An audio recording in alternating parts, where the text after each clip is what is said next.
Aujourd'hui, on va poser une autre question.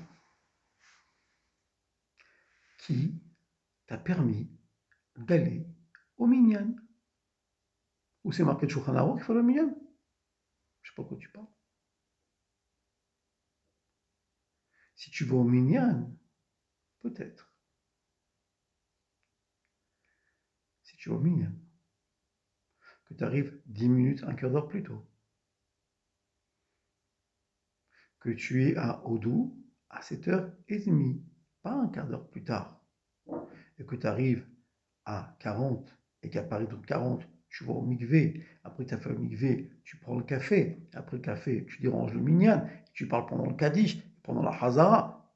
Qui t'a permis toute cette salade? J'en ai vu un, j'étais très impressionné.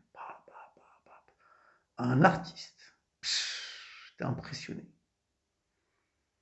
Il est allé au minyan, il a eu l'année de son papa, il voulait honorer son père.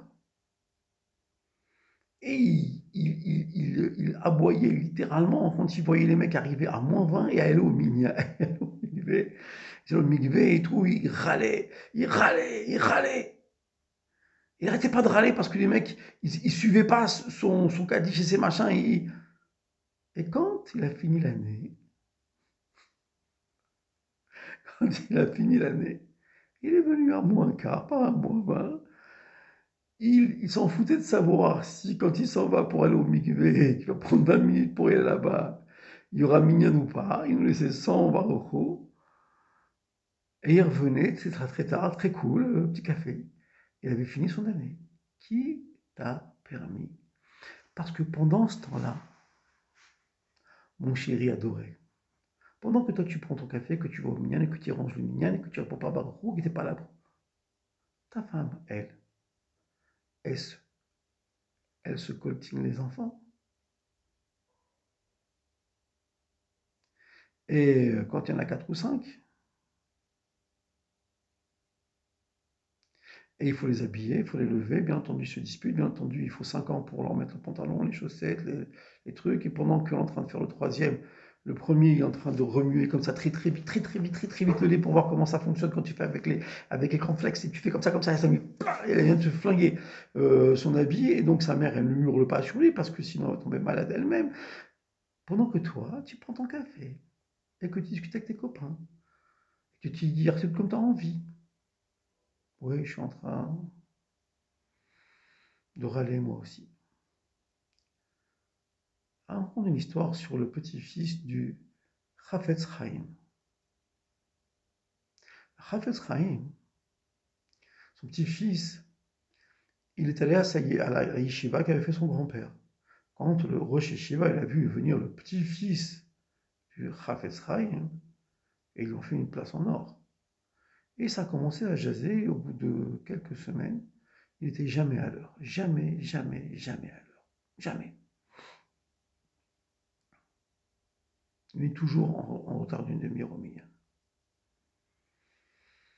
Ça a tellement jasé, ça a tellement parlé que ça a fait du bruit, c'est arrivé aux oreilles du Roche Kollel, qui l'a convoqué. Dis-moi, mon ami, on comprend pas. On comprend pas. Tu es petit-fils de Chavetz Chaim, et tu es tous les matins en retard d'une demi-heure minimum pour 3 quarts d'heure. C'est quoi cette histoire? Ça se fait pas. Tout le monde y parle derrière toi. Dis, qu'est-ce que tu veux que je te dise? Moi, quand je m'en vais de chez moi le matin à la maison, dès que je sors, je vois une femme seule, avec 5 enfants, qui doit les habiller, les amener au GAN, les amener au Cheder, leur donner à manger, la préparer. J'ai pas le courage, moi. Alors je vais, je laide cette femme, et jusqu'au moment où tout le monde est prêt. Quand tout le monde est prêt, alors je m'en vais. Comment tu veux que j'aille prier? Le Roche Kollel était très impressionné. Ah, seulement pardon, j'aurais dû te voir avec Rav Scout, j'ai pas pensé que tu faisais du bien. Comme ça, hein. C'est qui cette femme? C'est ma femme. C'est ma femme. Mon Moré, Rabbi Abraham, il m'a dit, ça veut dire que le Moré, le Roche Kollel, il s'occupe pas de sa femme. Alors je te pose la question. Tu es le minyan. Ta femme, elle tient le ciel et la terre, pendant que toi, tu vas au minyan.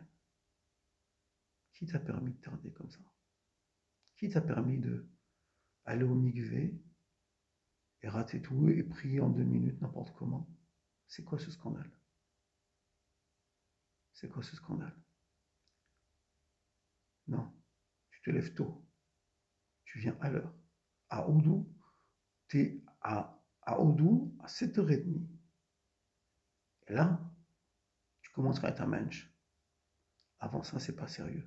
Tu n'as pas le droit d'aller au minyan alors que ta femme galère sa vie avec les enfants. Il faut que tu sois sérieux, mon ami. Et une chose que tu ne sais pas, c'est que lorsque tu vas réussir ta prière, tu vas réussir à venir à l'heure. Oui. Alors, toutes les brachot vont arriver. Tout va se faciliter. Tout va s'arranger. Tu verras des centaines de milliers de miracles. Parce que tu auras eu pitié de ta femme, ou bien que tu auras eu le courage de venir à l'heure et de revenir à l'heure pour aider ta femme. C'est ça le service de Dieu. C'est pas facile. Mais tu peux pas être toi tranquille et ta femme, ça va pas. Ou bien tu te lèves tard pendant qu'elle s'est galérée les enfants. Après, tu iras un mien qui commence plus tard. Ah non, ça marche pas, ça. Tu te lèves comme ta femme, mon frère. Y a pas. Y a pas. Et c'est ça qu'il faut savoir. Là, les garçons sont frappés extrêmement fort. Les enfants, il faut que les garçons se reprennent en main. Si déjà il y a des conscients pour le faire et commencer leur existence. Et là, c'est un vrai service de Dieu. Ça s'appelle que tu es de ceux qui révèlent Dieu sur terre. Ah oui, dans ces conditions, oui. Allez, bracha, batzlacha, un bon Shabbat.